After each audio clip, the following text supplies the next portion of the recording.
नमस्कार। आज हम एक बहुत ही प्राचीन और दिल को छू लेने वाली कहानी के बारे में बात करने वाले हैं। ये कहानी है अभिन्न जातक की, जो हमें दोस्ती और जुड़ाव की असली ताकत के बारे में एक बहुत जरूरी सबक सिखाती है। तो कहानी शुरू करने से पहले चलिए एक सवाल पर सोचते हैं। आखिर गहरे दुख की, बहुत ज्यादा तकलीफ की असली वजह क्या होती है? ये सवाल हमारी आज की कहानी का बिल्कुल केंद्र है। तो कहानी शुरू होती है बनारस के राज्य में, और वहां एक बहुत बड़ा संकट खड़ा हो गया है।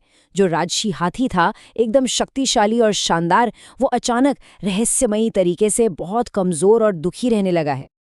पूरा का पूरा राजा का दरबार हैरान परेशान है। हाथी की हालत दिन ब दिन बिगड़ती जा रही है और किसी को कुछ समझ नहीं आ रहा कि आखिर हो क्या रहा है।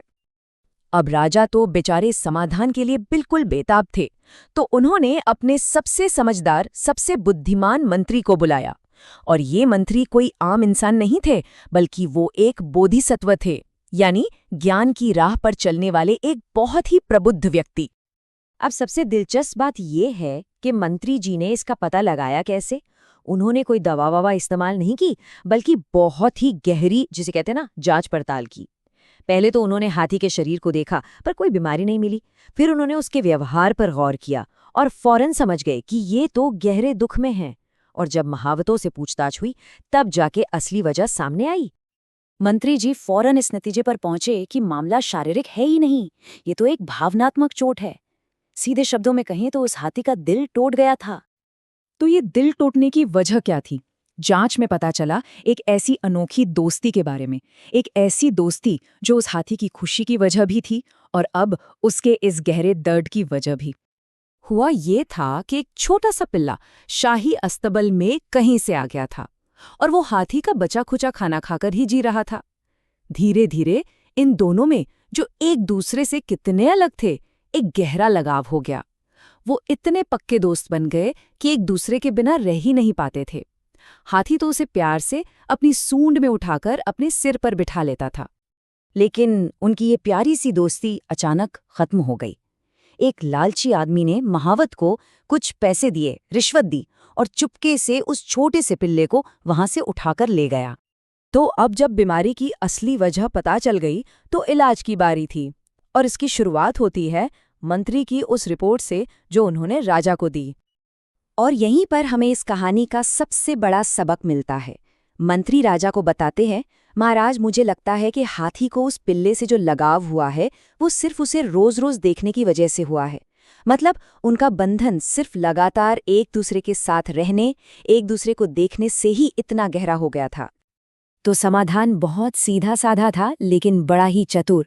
राजा की ताकत का इस्तेमाल करके उस दोस्त को वापस लाना। मंत्री ने सलाह दी कि पूरे शहर में ढिंढोरा पिटवा दिया जाए, एक शाही ऐलान कर दिया जाए।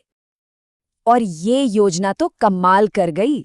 जैसे ही ऐलान सुना, वो आदमी जो कुत्ते को ले गया था, वो राजा की सजा के डर से घबरा गया और उसने फौरन उसे आजाद कर दिया।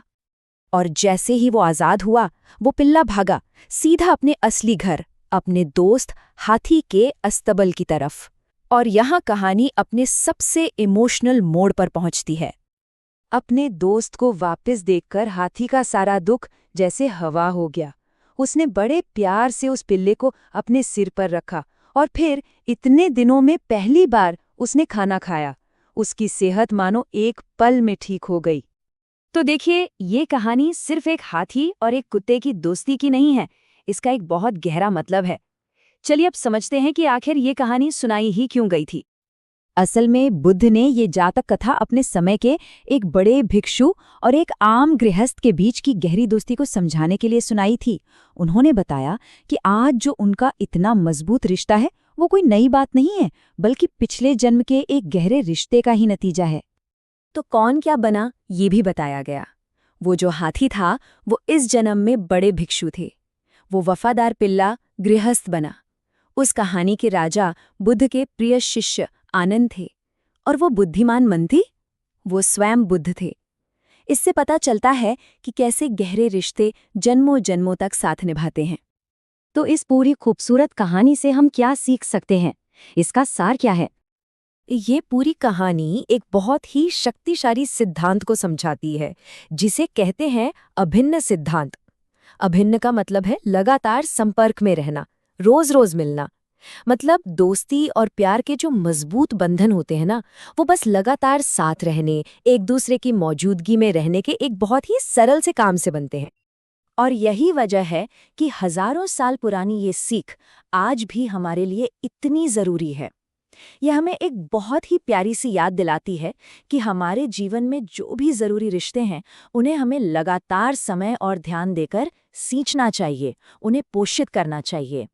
और अंत में ये कहानी हम सबके लिए एक सवाल छोड़ जाती है। हमारे अपने जीवन में ऐसे कौन से रिश्ते हैं जिन्हें थोड़ा और समय देकर, थोड़ा और नियमित संपर्क बनाकर और भी ज्यादा मजबूत किया जा सकता है? बस इसी विचार के साथ इस कहानी की चर्चा को यहीं समाप्त करते हैं, एक सरल और दिल से निकली प्रार्थना के साथ। सभी प्राणी सुखी हों,